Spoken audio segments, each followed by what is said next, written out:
you for tuning into the GSMC Soccer Podcast brought to you by the GSMC Sports Network. We have a great show for you today. We will be covering England's performance against Scotland. We talk about Spain and their chances to win the Euros after dominating Croatia. We'll talk about France narrowly getting past Austria and Mbappe in a situation potentially breaking his nose. We discuss Belgium getting shocked by Slovakia. And make sure you stick around for the end later in the show where I'll be giving you my thoughts on some of the top headlines going on in the soccer world. Before we start off, I'd like to ask that you like and follow the show. Also, we get a number of questions that come in during the show. So to ensure that your questions get read on the air, I ask that you use the Tips and Donations link at gsmcpodcast.net with your questions. This puts your question at the top of the list so that I can see it. And it also really helps grow the show. So again, the link is gsmcpodcast.net.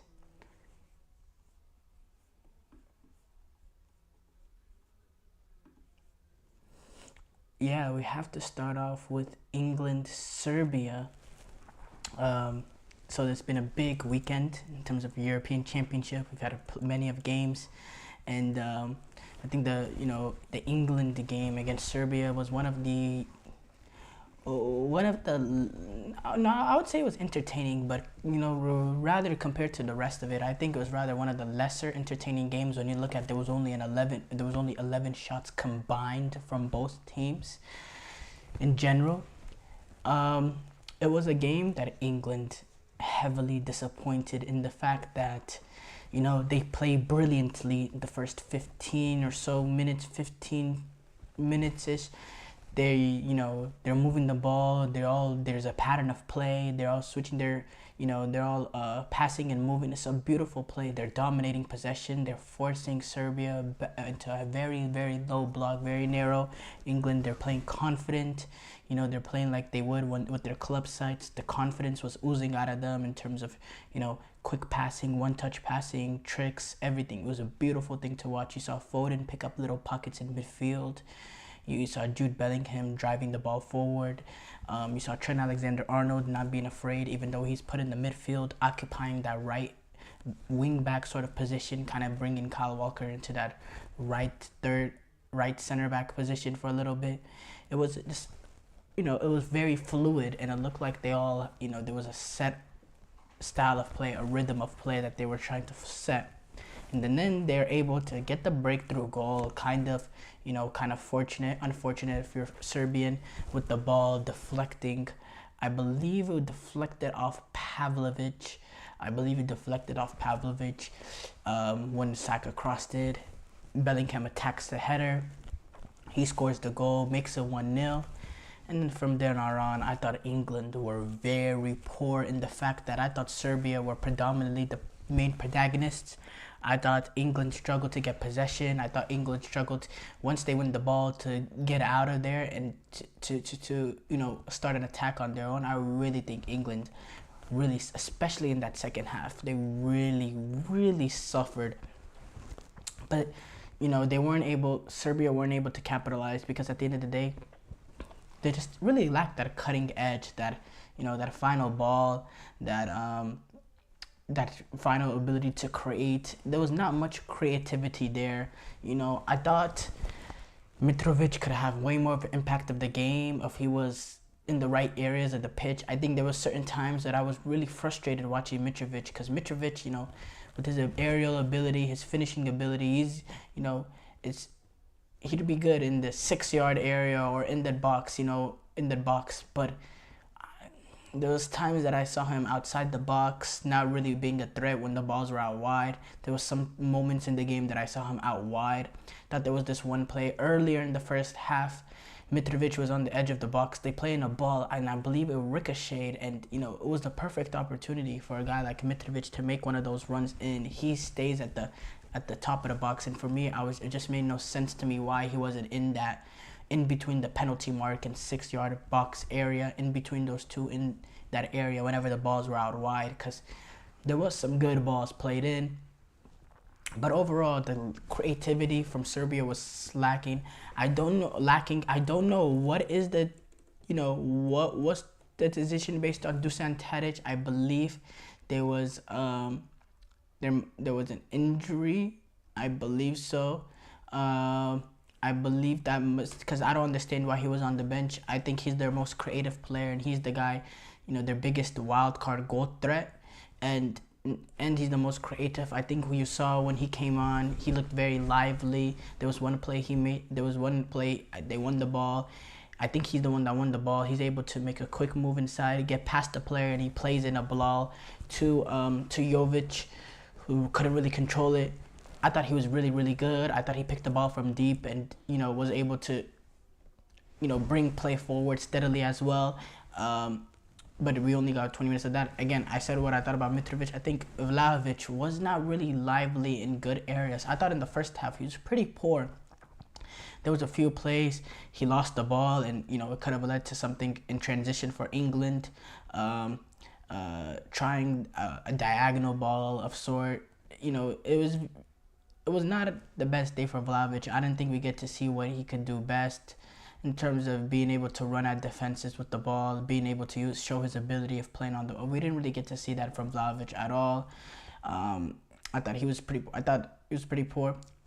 I thought Pavlovic was actually very good, despite the the deflection leading to a cross. Yes, Bukayo Saka did torch that right or left hand side of the defense. But I thought Pavlovic, especially in the second half, was very good in terms of joining in the attack and retaining possession and being a factor. I thought he had good energy levels, going back and forth. I thought Pavlovic was impressive, really impressive for Serbia. That Milinkovic-Savic was very poor. I don't like what areas in the pitch he was in. I think there was a few moments he made really rash fouls, and that's the problem with the Serbian team too. There was a lot of times that they fouled, especially when they were down the stretch late in the games, whenever they're chasing it, just fouling in bad moments and, giving England a break, giving them a way out. They played a physical game, which is beautiful because, that's it's kind of what Serbia's game is. But in terms of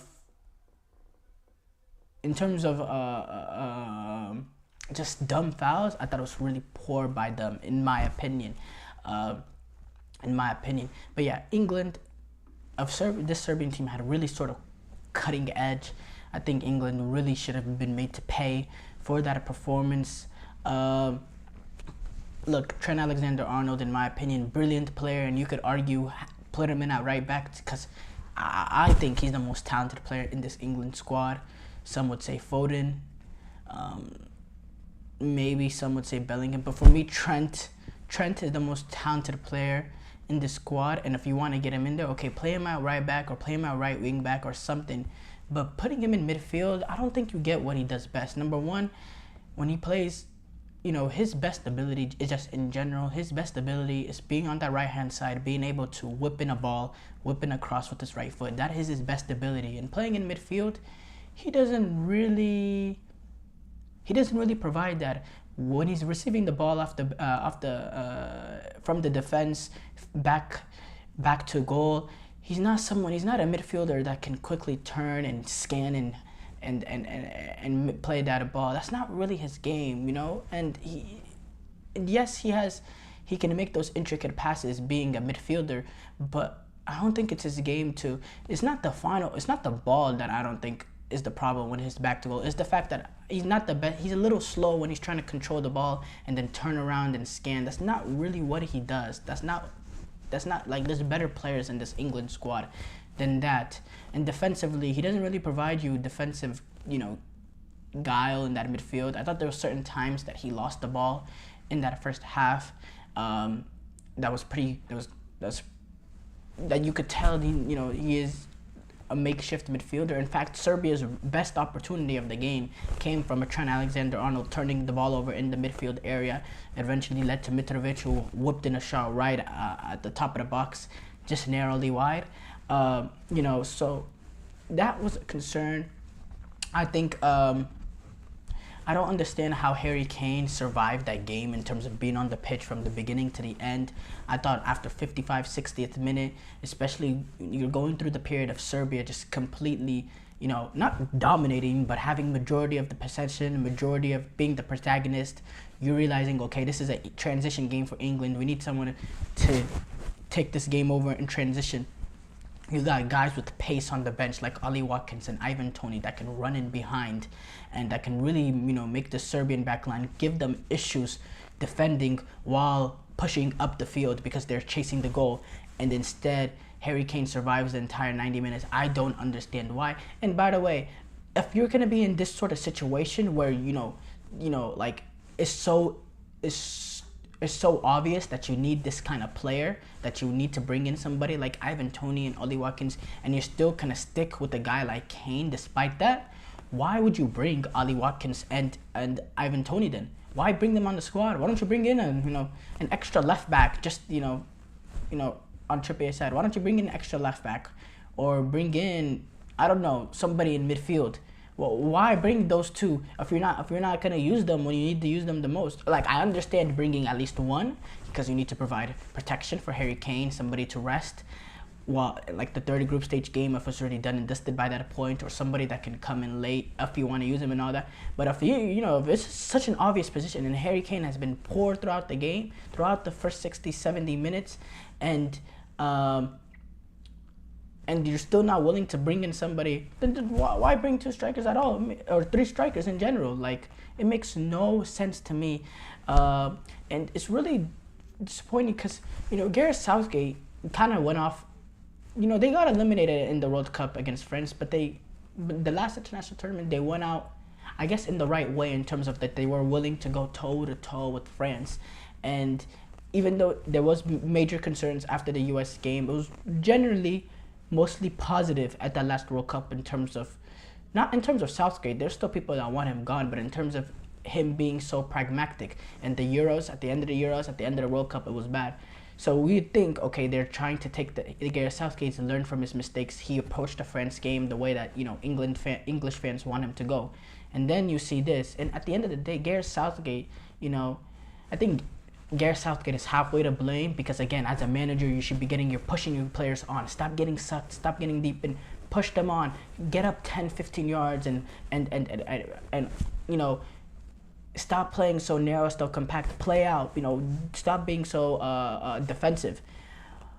But at the same time, these players, this is not the players kind of have responsibility too in the fact that they were allowed themselves to get sucked in. They allowed themselves to get narrow, to get pushed back, and they have to have the confidence to play out. It seemed like the confidence was oozing in that first 15 minutes, and then in the last 60, it seemed like same old, the England badge is too much for the players, too much pressure on them. The crowd maybe is getting to them, and they're really feeling the pressure, and it really seemed that way. I thought Bellingham continued to stay confident, in my opinion, in the fact that he was still driving in through multiple players, not afraid to drive in midfield. But I thought Foden, I thought he was really poor in midfield. A couple sloppy balls gave away. We didn't see much for him. We didn't see Walker, Trippier bomb up the field like we see normal. Again, Trippier, he's not really he can't really provide much for you going forward because of the fact that it's on his weak foot. But still, there was none of that. They were really sucked in, and it's bad. And Jared Bowen coming in. Jared Bowen, in my opinion, I thought was a guy that wouldn't play a single minute at the tournament. I thought he was one of those. Comes in and he's playing the opening game. He's the first bench or second sub off the bench. And yes, he had that one moment and he created that cross that led to the Harry Kane opportunity. But, you got the likes of Cole Palmer with what he's done. Now, yes, you're not really going to, playing him on the right-hand side. He's really a midfielder, but he could play on the right-hand side, cutting in with his left foot. Yeah, I don't know. I think this England team kind of, showed me what I've already known from the beginning, and that this team is not good enough to win the European Championship, and that the fact that they're favorites entering it, according to some of the major bookies, is just a flat out like a way to. They've always flattered to deceive, and they've deceived people again. They're not anywhere near contenders, and it's yeah, it's the same story with the English national team. Short break here coming up. When we come back, I'm going to discuss the Spain-Croatia game. I feel like I'm losing my mind. Is everybody in the world blind? Please, Lord, give me a sign, a sign. I feel like I'm losing my mind. Is everybody in the world blind? Please, Lord, give me a sign, a sign. I wanna be the greatest. Everybody on the fake shit. I look around and feel like everybody is the fakest. I make this every day and I'm impatient, hoping one day I blow up from the basement. Statement, the top is so vacant. I don't hear shit that I think is amazing. Waiting for my day when I'm playing sold out shows for 1,000 faces. Hey, give me that crown, get in my way and to be put down. It ain't your place, all this my town. If I want that shit, then I'll get it right now. I'm losing it, the noose it fits, I'm losing shit. A stupid myth, you choose to live or choose to dip. You choose to fight or lose your grip and lose a gift. I feel like I'm losing my mind. Is everybody in the world blind? Please, Lord, give me a sign, a sign. I feel like I'm losing my mind. Is everybody in the world blind? Before the break, we discussed England's performance as they get past Serbia. We now move on to discuss Spain, and they glided past Croatia 3-0, and they did it in supreme fashion. Morata getting on the score sheet, Fabian Ruiz, in my opinion, the man of the match, scoring a wonderful goal. Then Carvajal making it 3 before extra time or before halftime, and yeah, the rest is history. Croatia went on. They really pushed them in that second half. To be fair, should have had a goal. Don't know what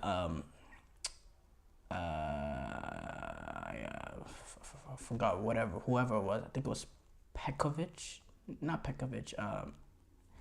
I think it was Pekovic. Yeah, I don't know what Pekovic was doing there. Had an open goal and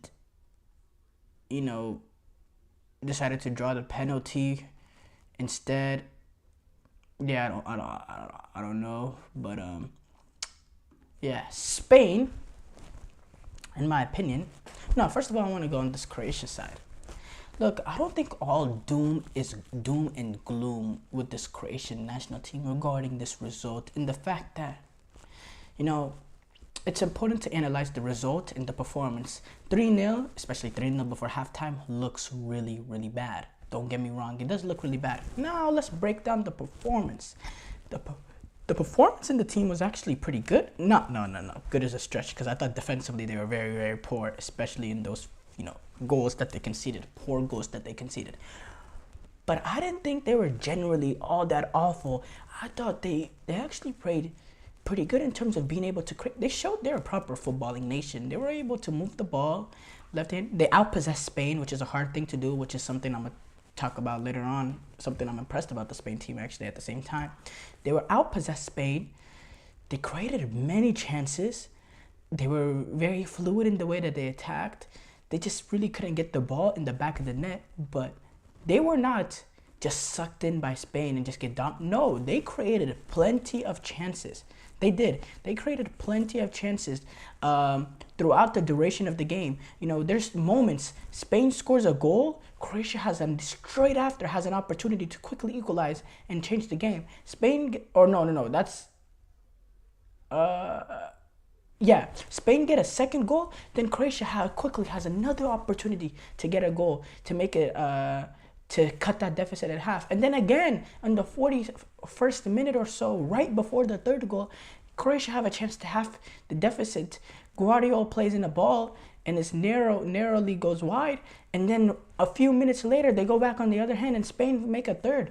They were not dominated. I mean, if let's just look at the stats. 16 shots to Croatia for 11 to Spain. 5 shots on target to 5 shots on target for Spain, 54% possession to 46% for Spain. They were not dominating this game. Spain were just able to get the goals, took advantage of some horrible defending in certain moments, while Croatia couldn't really. Number one, Spain was better than them defensively. They were very strong. You saw Cucurella, he got a save off the line, and another chance. Croatia had plenty of opportunities, and I think this notion of them, like the commentary team that I was watching on when Modric was getting subbed up, he made some remarks saying, are we witnessing the end of the Croatian golden generation? I just thought that was a little far-fetched in the fact of if you just looked strictly on their performance, I think they, replicate this, they tied up the defense and replicate this sort of performance in terms of the attacking chances that they create in the football they play. I think they have a great opportunity to go into that Albania game, get a victory, get a comfortable victory, and really kickstart the tournament. Pretty similar way to what they did at the World Cup when they destroyed France or destroyed Canada 4-1. So I don't think it's all doom and gloom with this Croatia side. I think they're well coached by Zlatko Dalic. There's experience in this team. They're not gonna put their head down and totally like lose consciousness and just like fall down and be a target practice for teams at the rest of the tournament. I don't think so, because they have experience. They have players that have made far runs. They're used to this tournament and atmosphere. But Zlatko, and then also on top of that, Zlatko Dalic, he's an amazing coach. I'm not counting out this Croatia team. Now they have to tie up that defense. Pungrakic and Sutalo, they were disgraced yesterday. I mean, they were carved open to pieces. Horrible defending. That first goal, center back should generally, even if you lose the ball in midfield or whatever happened, center back should never be split out that far wide. I mean, there was a gaping hole for Morata to run between them. Horrible defending there. The second goal, it's the two most experienced guys of the team, but again, disgraceful defending by Modric and Brozovic on that. No real defending going on there, just putting a lazy leg in. And again, I understand though, but Modric and Brozovic, they have to do better there because they're the experienced guys of the team. Now, yes, they are older, but you have to, you cannot, both of them getting done. And it's not like by a Lamine Yamal or something. Like Fabian Ruiz, he's a good player and he's a good midfielder and he's tidy on the ball and all that, don't get me wrong. But man, he looked like Messi on that. Great goal by him, by the way. And then the third goal, I mean, allowing the space for Lamine Yamal to put in that ball, and again, Carvajal getting in between the two Croatian defenders, finding a gap there. Again, poor defending. They have to tighten up the defending if they really want to go on, really want to turn this tournament around for them. Now, as far as Spain, I thought they were very, very impressive. Very impressive in the fact that they were clinical. And that's not something that we can say about Spanish teams in the past. They have not been ever been a clinical team. They've been a team that really dominate possession and win the games based on how much they control the ball and being able to finally find the breakthrough. But in this game, they were outpossessed in the game, which you don't see this. You don't never see a Spanish national team ever get outpossessed. They were outpossessed in the game, but they took advantage of their opportunities and they were clinical and they were professional in how they did it. Morata, one opportunity, goal. Fabian Ruiz, he sees a gap, he scores a goal. They get an opportunity on a set piece, Carvajal, goal. Clinicalness in their ability, and under under Luis Enrique, they just passed the ball into oblivion. Here, you saw you see a little bit, some long balls, some people running in behind, not being afraid to make that pass.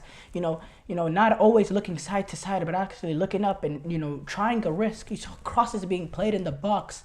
You didn't see there's a million balls being played left, right, trying to pass the ball into the back of the net, but actually, making a diagonal run and playing a ball in behind. Fabian Ruiz, that ball, they quickly win the ball.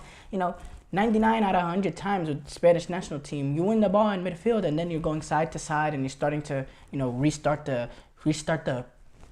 mission of passing the ball into the net. But Fabian Ruiz, he immediately wins the ball. He looks up and he sees Morata running and he plays it in, no hesitation. And that's kind of the change of what Luis de la Fuente has brought. And it's brilliant. And also you got Nico Williams and Lamine Yamal that can allow you to do that in the fact that you're playing, you got pace with them. They're vertical players. They're players that will take players on, get past them, then open up space for their teammates. Defensively, I thought they were very, very good. Nacho, Lenormand, Carvajal, Cucurella, that they were tidy. I thought they put their bodies on the line, especially Cucurella on that one goal line opportunity. Thought Pedri was pretty good. I thought he, just in the nature of how Spain played, he took more of an advanced position, which I love to see from him. Fabian Ruiz, I already said, the man of the match. The ball he played in the first goal. Saying Rodri, providing for the defense, being solid defensively. I thought he deserved the red card on that play. I'm not gonna lie. That is the definition of denying of an obvious goal scoring opportunity. Spain, they avoided a major blow, because that's the kind of blow that could mess up a tournament for a team. Suffering a red card for their talisman early, that could have been a horrible blow. They escape. So lucky for them, but in general, just a good performance by Spain in this new kind of Spain. Unai Simon, he was a joke. He was embarrassing. That's a bad performance by him, and it's a concerning sign for him, because we always see this from him. He's always had his moments for Spain. I thought he looked really bad in certain times, losing the ball, just it's bad performance by Unai Simon, and that needs to change. But are Spain a legit title contender? You have to say absolutely they are. After what they showed us, absolutely. Short break here coming up. When we come back, I'm gonna discuss France and Austria. Looking for your daily fix of sports talk without having to pay for it? GSMC Sports Network is available on YouTube. Just search GSMC Sports Network. Get your fix of daily sports talk shows on YouTube, absolutely free. NFL, college football, NBA, MLB, MMA, UFC, fantasy football, and so much more. GSMC Sports Network has shows running all day long, with new sports shows starting every 2 hours. Just like on your favorite cable sports channel, except GSMC Sports Network is absolutely free. Just search GSMC Sports Network on YouTube to catch one of your new favorite shows, like the GSMC College Football Podcast, Chip Shot Football Podcast, Hoops and Heels Women's Sports Podcast, GSMC Basketball Podcast, and so many more. Check it out for yourself. GSMC Sports Network, now available on YouTube absolutely free. Search GSMC Sports Network on YouTube right now.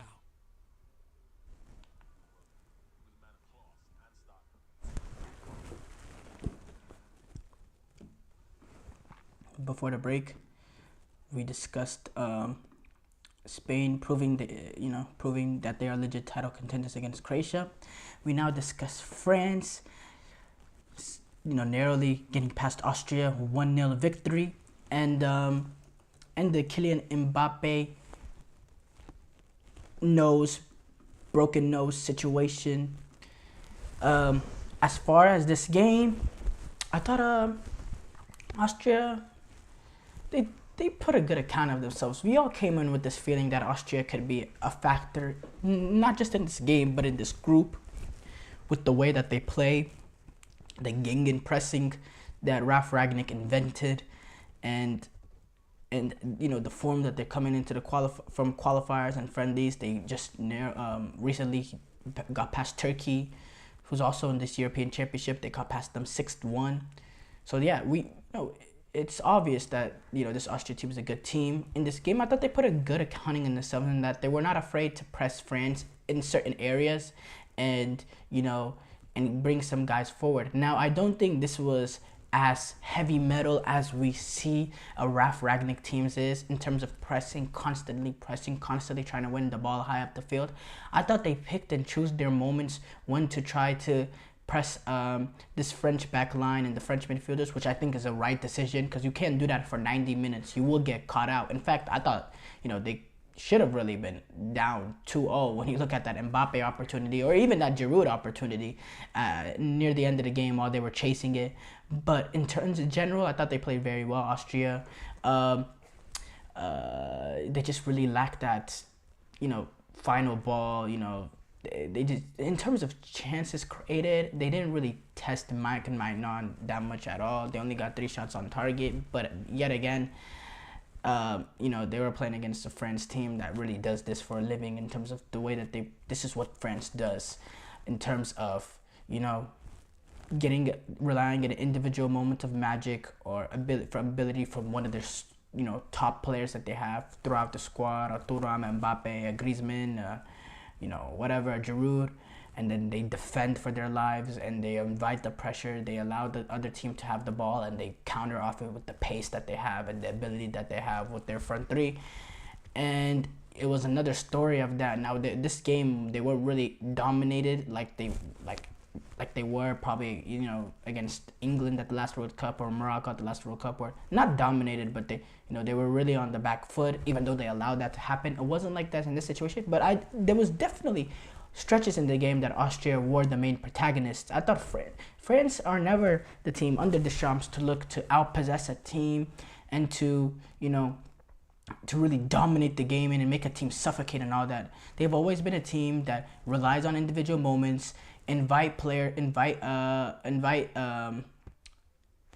the other team to have the ball and invite them to come into their side of the field and push players forward, and then once the other team push players forward, take advantage by getting the ball back, winning it, or defending, and then getting the ball and then countering and relying on individual moments of magic from the ability. They've really done that brilliantly over the past few international competitions. That's what they do, and it was another story of them doing it again. Now people talking about France's performance, not knowing this is what France does. I was watching this game around the 55th minute, and I was I'm rooting for the underdog. I want Austria to get past France, obviously. I mean, it's just me. And France is up 1-0, right? And I'm thinking to myself, 50th, 55th, 60th minute. It's kind of like me watching England-Serbia yesterday, where I'm rooting for Serbia to come back into the game. In that England-Serbia game, I never lost hope till the end. I always thought, okay, Serbia, if they can just get this one final, they can get it right, they'll be able to get the ball in the back of the net and equalize. After the 50th, 55th, 60th minute or so, I was just like, this is not gonna happen. Like, this is just what France does. They're never gonna give up a goal in this position. They're just so defensively strong. They have concentration, focus levels is amazing, discipline, and I just never saw Austria getting that goal. I just didn't believe, and that's what this France national team does. They're so good defensively. That Didier Deschamps is not afraid to invite the pressure, to allow the other team to get the ball, because he knows that defensively they're very, very strong. N'Golo Kante, man of the match, came out of nowhere to, he got picked in the squad. It was a shock decision. Nobody saw this coming. Gets put in the starting lineup. And voila, he's the man of the match. He has a vintage N'Golo Kante performance, just absolutely everywhere on the pitch. He was everywhere. And even if Tchouaméni, if he's able to get full fitness, there's no way Kante is getting, especially after that performance, there's no way Kante might still be this like a top 30 player for France. The way he performed, he was absolutely sensational. And yeah, wow, this is what France does, and it's gonna take a team that has the ability and has the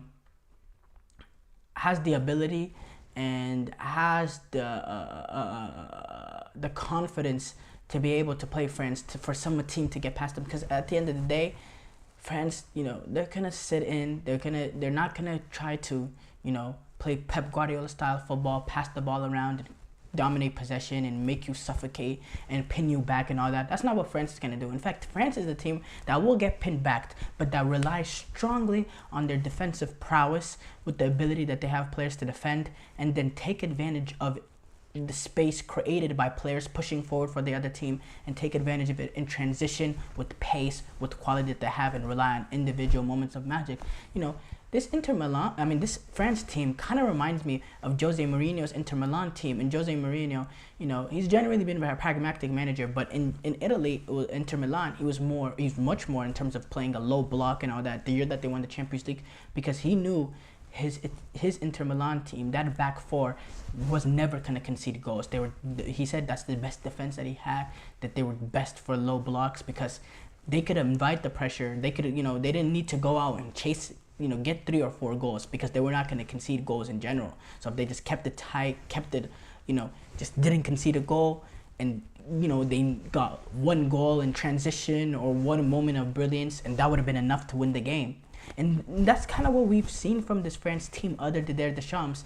It was the reason why they won the World Cup in 2018, especially, in that Belgium game. It was the reason why they got to the final in 2022 when you see what they did against England, Morocco, and just in general in the tournament in Germany of that last Euros. This is what France does. And yeah, I'll give them the respect that they deserve. They're still the favorites, and I'm not gonna criticize them for this performance. I think this is just generally what France, what France is. I don't understand the criticism surrounding it. I think what Didier Deschamps is trying to do with this France team is what Didier Deschamps is trying to do with this France team is exactly what Gareth Southgate is trying to do with England. But the only problem is that France just has much more quality players, much more pace up front, much more quality and pace to take advantage of teams in transition, and they're much more clinical than the English players. And also the mentality is different with these French players in terms of not being able to get play pragmatic and being observe getting put in a low block, being pragmatic, relying in transition. It takes a lot of mental strength to defend for as long as they do, and I don't think England has that sort of mental strength, that sort of guile that this French does. Now Kylian Mbappe breaking his nose, he broke his nose. I think it's pretty clear based on the images we see. It was confirmed at the same time.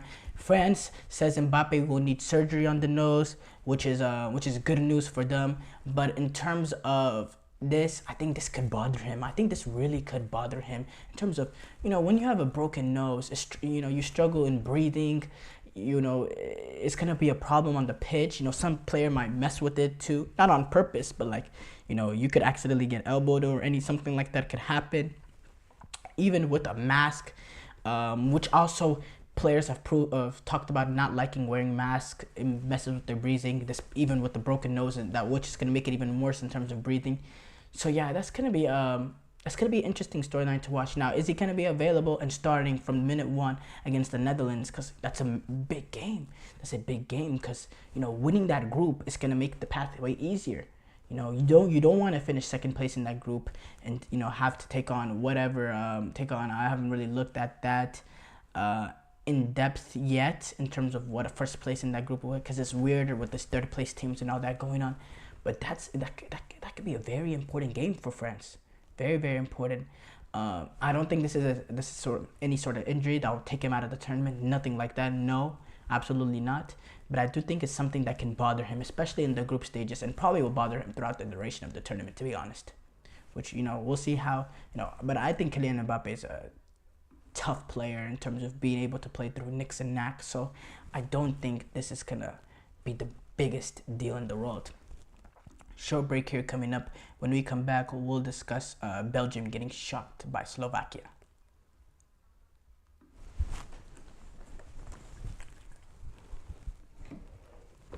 For the best and latest podcasts available anywhere, go to the podcast app on your cell phone and type in GSMC to access free content-rich podcasts on health and wellness, book reviews, sports, entertainment, relationships, social media, movies, technology, finance, and even weird news. Subscribe and download the GSMC Podcast Network's family of shows, available everywhere podcasts are found.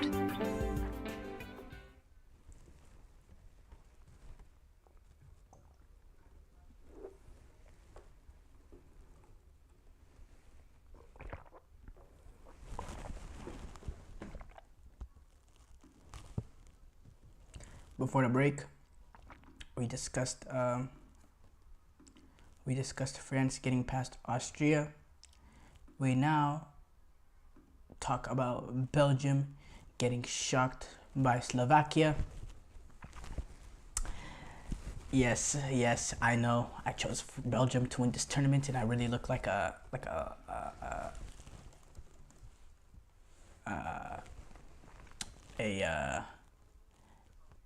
idiot right now. I do. But look, I don't want to seem like I'm defending my decision in doing that, But I do think this was an incredibly avoidable loss by Belgium.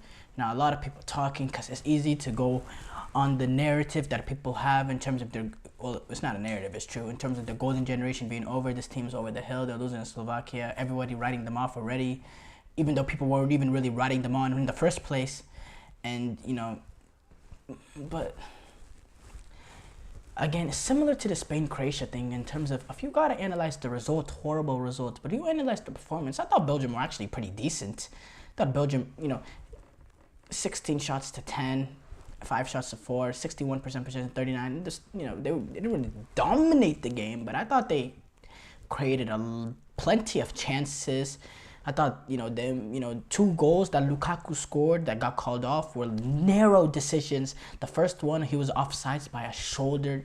The second one, with it being handball, it was really harsh. It is a handball at the end of the day because of the new rules that came in terms of you cannot any sort of hand helping you in the, you know, in the establishment of a goal gets called off no matter what. But it's really unlucky. He's fighting for positioning, and it just ricochets off his finger. He's making no attempt to use his hand to help him in this situation. He's just fighting for positioning, and it scrapes off his finger, which you can't really even tell live. You had to see a replay, but even without that, Belgium had chances. Belgium created multiple chances. Lukaku could have like 4 or 5 goals in my opinion. And again, it's another disappointing performance by him in the big stage. But, you know, I thought they were really, really solid. The goal that they conceded wasn't a defensive mistake or a defensive lapse. It was more of a, you know, it was literally losing the ball in a bad area. Jeremy Doku playing on the right-hand side to start the game really made no sense to me. He's a left winger. His best ability is attacking off that left-hand side. That's where he played for Manchester City. And honestly, I think that has something to do with the reason why he conceded the goal, because he's providing support for Castagna defensively, and you know, being on that on their own end of the pitch, and they're trying to play out of the back, and he's using his right foot, or he's using his left foot to pass from the right-hand side. I'm not saying at the end of the day, you know, you can't make that pass, you can't make that decision, and I'm not, you know, giving and like exalting him from blame in that area, because that's a bad mistake to make in a bad area of the pitch. But at the same time, you know, maybe that comes because of the fact that he's, you know, defending on that right-hand side, which is something he's not used to. He's a left winger, so the times that he does come back and provide support for the left back, he's going to be doing it with his, you know, with the foot that he feels naturally playing off on that side. But again, when he got put on the left-hand side, man, he was their best player in terms of creating. He was lively, very dangerous, getting past players, creating multiple opportunities, using his pace, using his verticality, his directness. He was very, very good. I thought De Bruyne, there was some moments he was not there. Some moments he was really well. Certain balls were really good. But again, I'm not blaming him because the attackers did not show up. And a brilliant midfielder is only as good as the attackers. I thought he was forced to, in certain times, come back and be really that main deep line playmaker for Belgium, which I thought he really excelled at. And that's when Belgium really started to get more of a foothold in the game, is when De Bruyne dropped back and received the ball off the back line and was their deep line playmaker, because Onana and Mangala, which I don't understand why both of them were playing, was not doing it. I think the midfield should be Onana and Tielemans, because I don't understand playing Onana and Mangala. That's two defensive players, and you don't really get much creativity there, much deep line playmaking there. That's why Kevin De Bruyne had to drop down. And, you know, when Kevin De Bruyne tops down, then you don't have him where he's best, being right under the striker next to Trossard and Doku, really being able to make those intricate passes. He's having to make the long ball passes, which he's really good at the same time, but that's not where he can be, you know, really take the game by the scruff of the neck. So I'm not gonna, you know, I'm not going to criticize De Bruyne for his performance. I actually thought he was pretty solid in the game. He just wasn't at his scintillating best.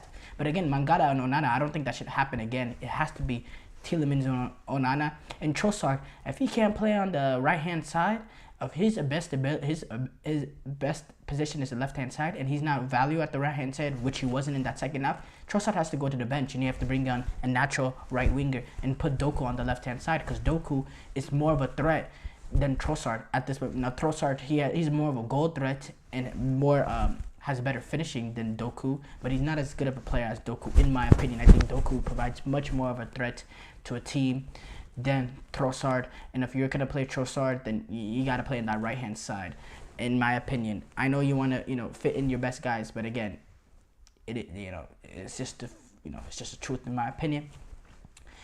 I think it's a little disrespectful. I spent so much time talking about Belgium, but not much talking about Slovakia. I thought Slovakia played very, very well.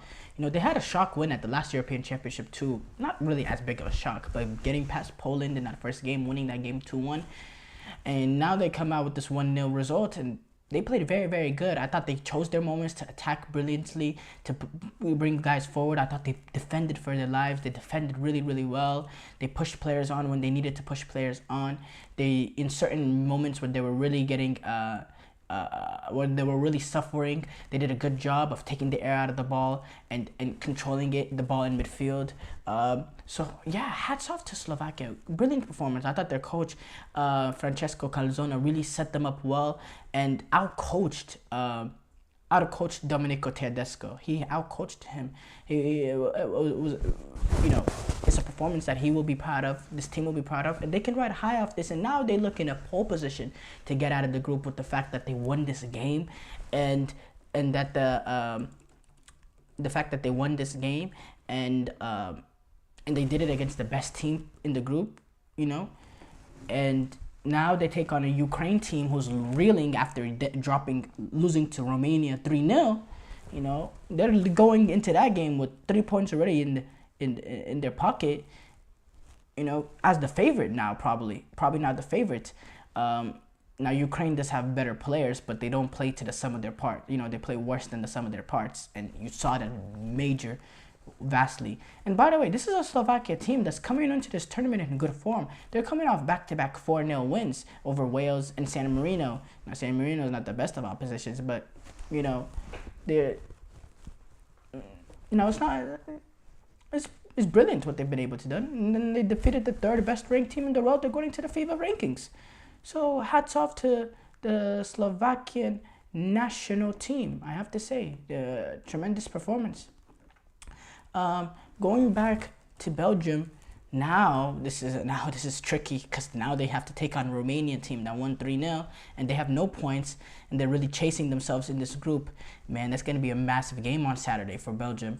And Romania, they're very good defensively. They're showing they can get outpossessed, but they'll still be clinical. They only had around 30% possession against Ukraine, but it was still clinical. They defend very, very good. They have very solid defenders. I counted them out entering this tournament, but they'll give this Belgian team a real shot. And Belgium, they have to find the way to get the ball in the back of the net. They have to find a way to get the ball at the back of the net.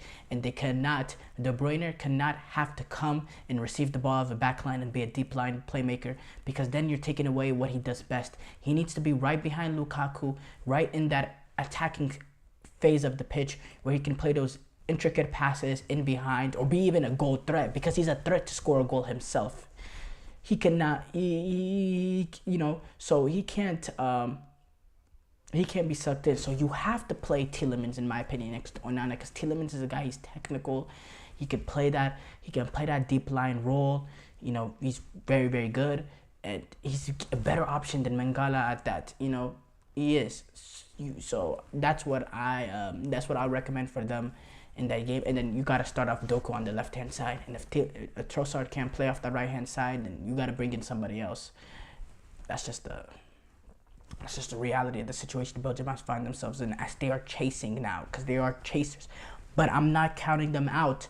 I think, again, with this Belgium team, is similar to Croatia in the fact that I think it takes one game to kickstart their tournament. They never had that game at that last World Cup, They never had that moment to kickstart their tournament. I think this moment needs to come against Romania, because if they're going into that Ukraine game with anything less than 3 points, then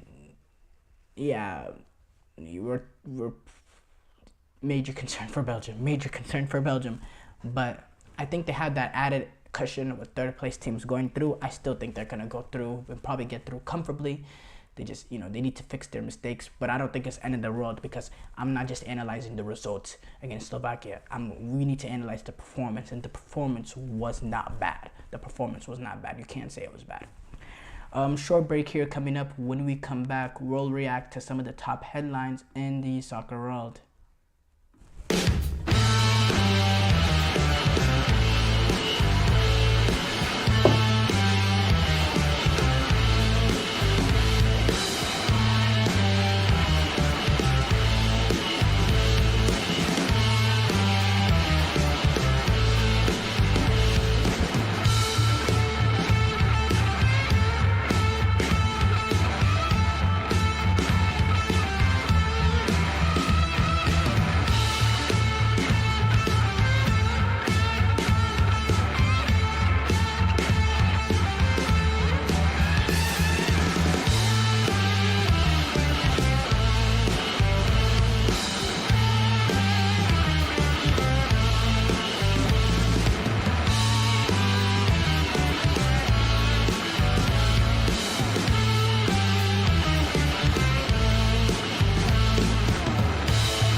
We're gonna do our daily edition of our roundabouts, where we discuss some of the top headlines going on in the football world.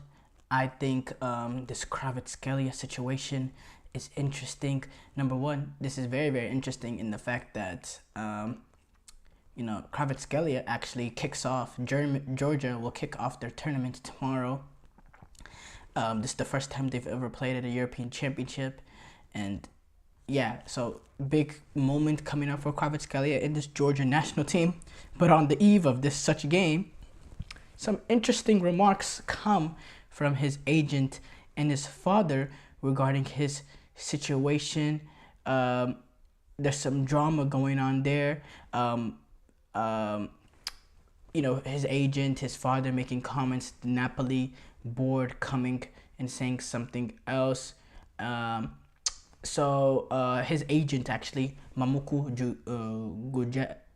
Jugeli, I probably butchered that name, but Mamuka Jugeli, Mamuka Jugeli, who's actually a Georgian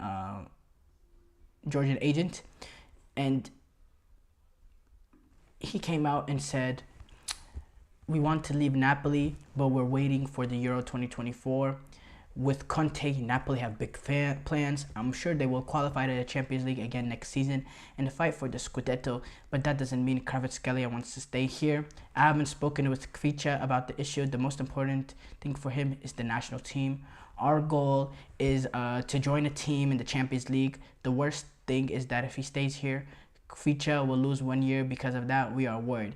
Now, his father, Badri Kvaratskhelia, also came out on this topic, saying, "I don't want Kvicha to stay in Napoli. He has worked with 4 different coaches in 1 year. This worries me a lot. He will decide for himself, although it's uncomfortable for me.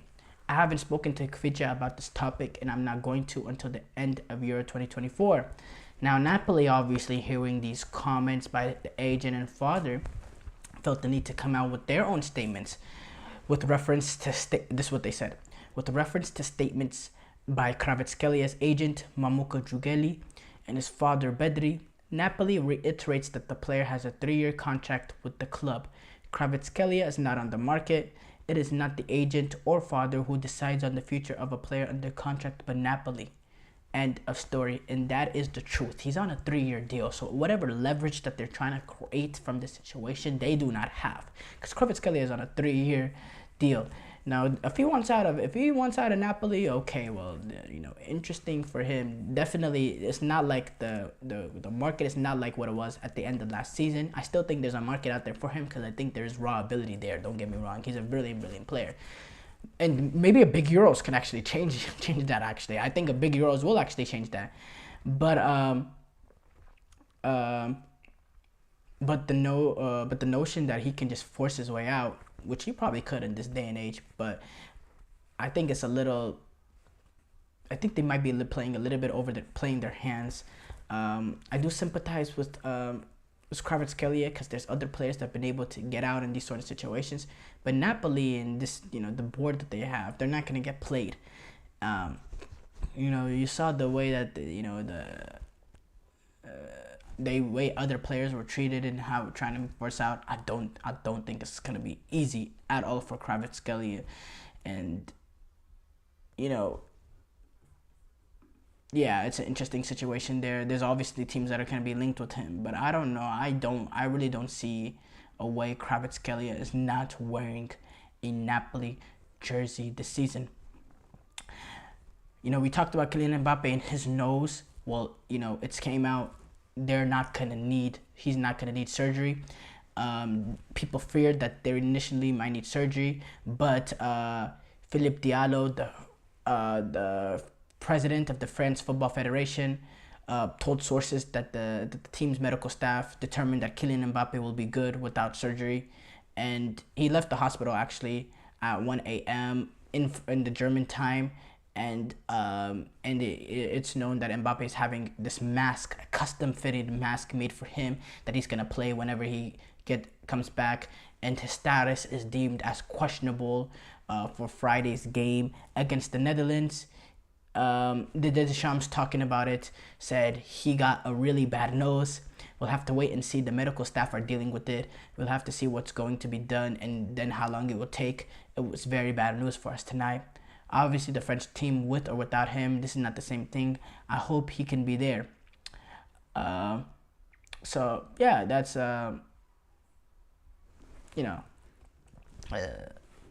it's important, imperative for him to make his return. I don't know if I want to. No, I'm not gonna address this now. I think we can save a whole topic for this another day. So I'm not gonna tomorrow. I'm not gonna say this now. Turkey, Portugal kick off tomorrow. They both kick off their European Championships. Turkey take on Georgia. I talked about the Kvaratskhelia situation. Turkey, they want to get started on a bad foot after starting bad at the last European Championship that they were considered dark horses in, and not really making a good account for them. It's important for them to start big against weaker opposition. Now Portugal against Czech Republic. This Czech Republic team that made the semifinals or quarterfinals at the last European Championship actually went farther than Portugal. Interesting game in the fact that I think Czech Republic does have some ability to really threaten Portugal, but obviously Portugal are the better team. And we'll see. We get to see Cristiano Ronaldo on the big stage again at a European Championship. You see the way he's selling out just practices in Germany. I think there's a major reason for that. Now, normally Cristiano Ronaldo normally sells out everything, right? But I think there's this added excitement in watching Ronaldo, and the fact that he's been in Saudi, but he hasn't really been in the big stage for a long time now, almost a year and a half, or since basically the last World Cup.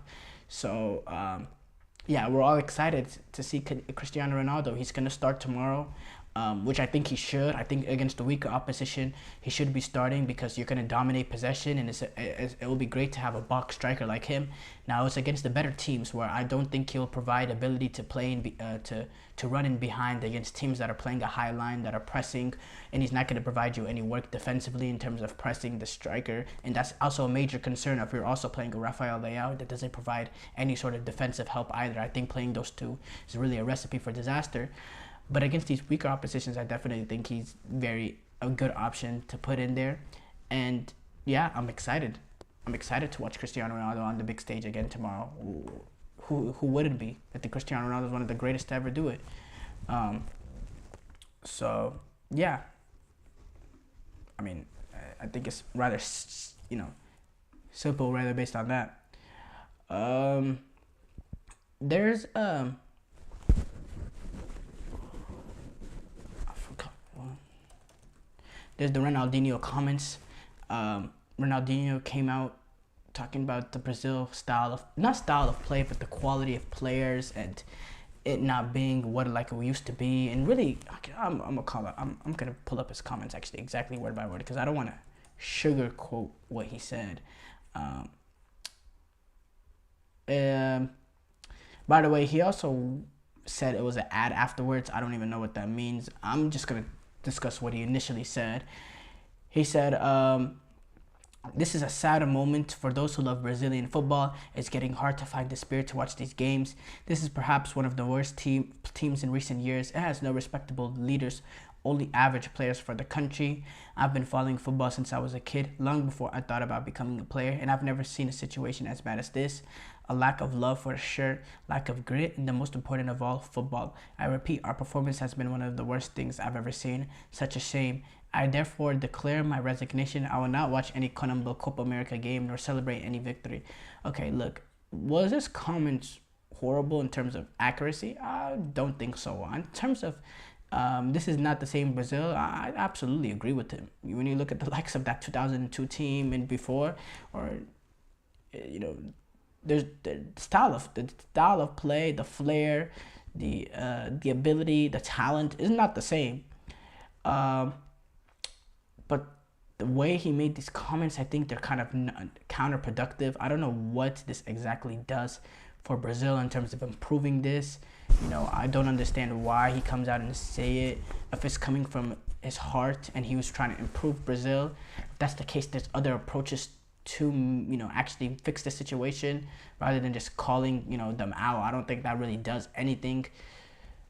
But interesting thing, and on the eve of Copa America, that's the last thing Brazil players needed to hear, or Brazil fans wanted to hear. But yeah, it's just a bad look, I'm not gonna lie, in general. This is the end of the GSMC Soccer Podcast, brought to you by the GSMC Sports Network. Thank y'all for watching. Make sure you like and subscribe, and leave a positive review. It really does make a difference. We also invite you to follow us on Facebook, Twitter, TikTok, and Instagram for more content and updates. Thank you once again, and have a wonderful, wonderful day.